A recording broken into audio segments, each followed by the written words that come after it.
Welcome to a special episode of Tapping Vegas. We are not breaking down UFC today.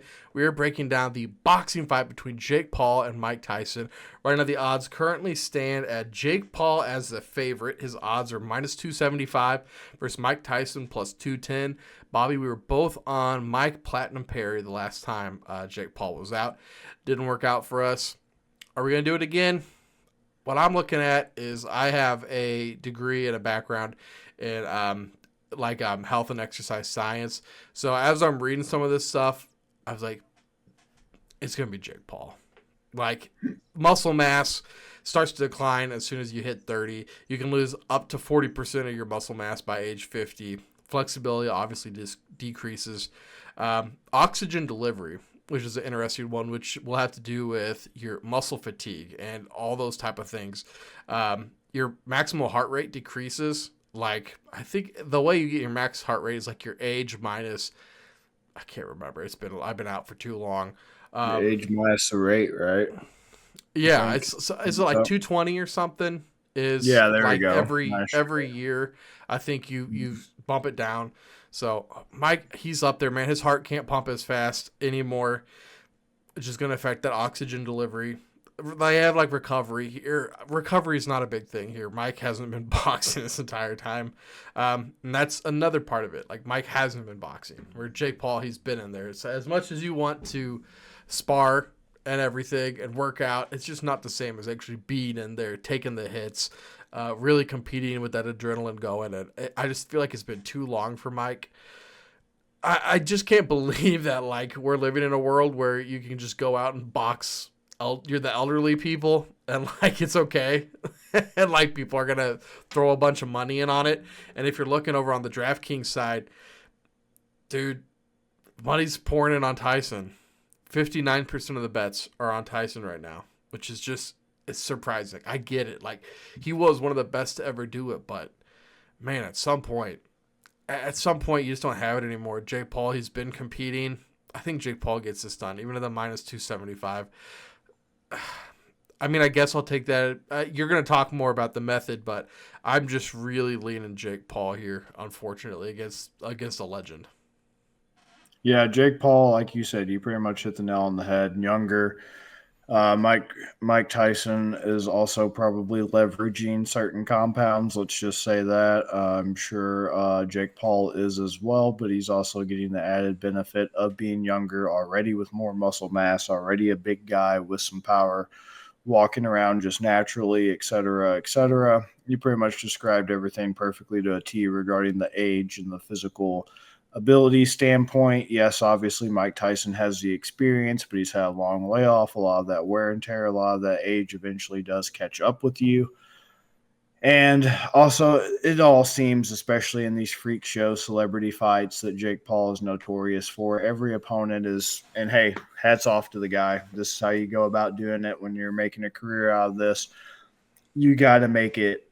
You got to make it easy. You got to cherry pick. You got to, you know what I'm saying? You're playing the game with this, and you know that's what Jake Paul's doing. And hats off. Hats off. You know exactly what you're getting with the Jake Paul fight.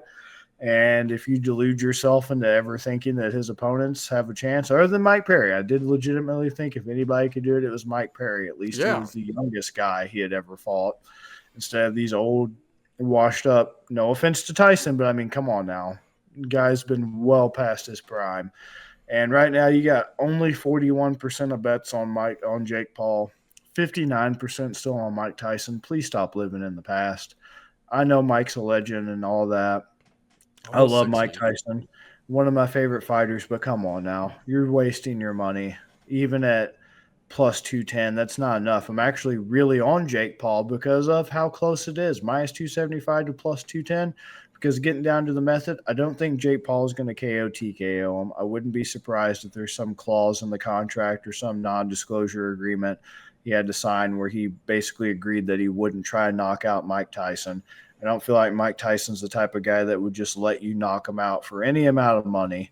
He's not going to let you just embarrass him like that. He knows it would really damage his legacy. It would forever tarnish his image to just get knocked out by Jake Paul of all people, the most unserious boxer in freak show fights, just in it to make money. Once again, who cares? props to him for playing it smart and getting, people to fork over real cold hard cash and their hard-earned money for it. Right. But if you're getting Jake Paul at decision or technical decision at plus 275 to wipe away that minus 275, how can you not take that? Because Mike Tyson's not KO TKOing him for the same reasons. They both probably have an agreement they're not going to try and knock the other one out because it would end Jake Paul's gravy train. And like I said, just forever tarnish Mike Tyson and his image and prevent him from, continuing to ride off into the sunset, just collecting paychecks in movie appearances or however he chooses to do it, endorsements, etc.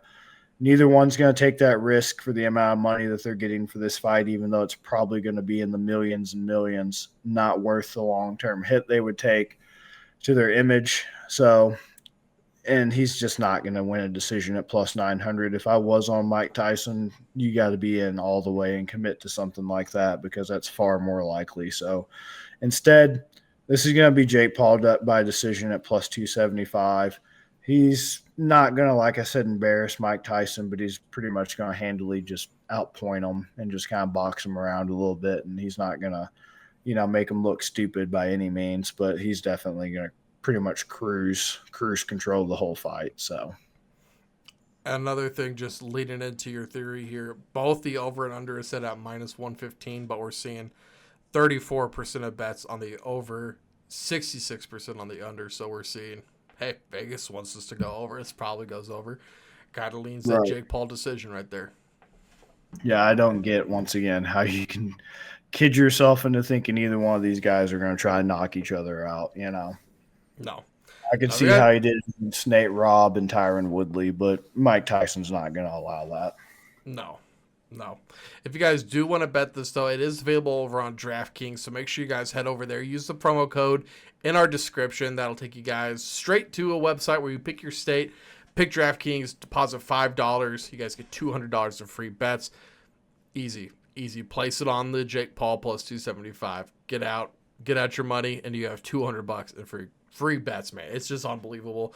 So, guys, make sure you do that. Subscribe. We cover every UFC card. So if you haven't yet, please subscribe, like this video. We'll see you guys in the next episode. Peace, guys. Peace.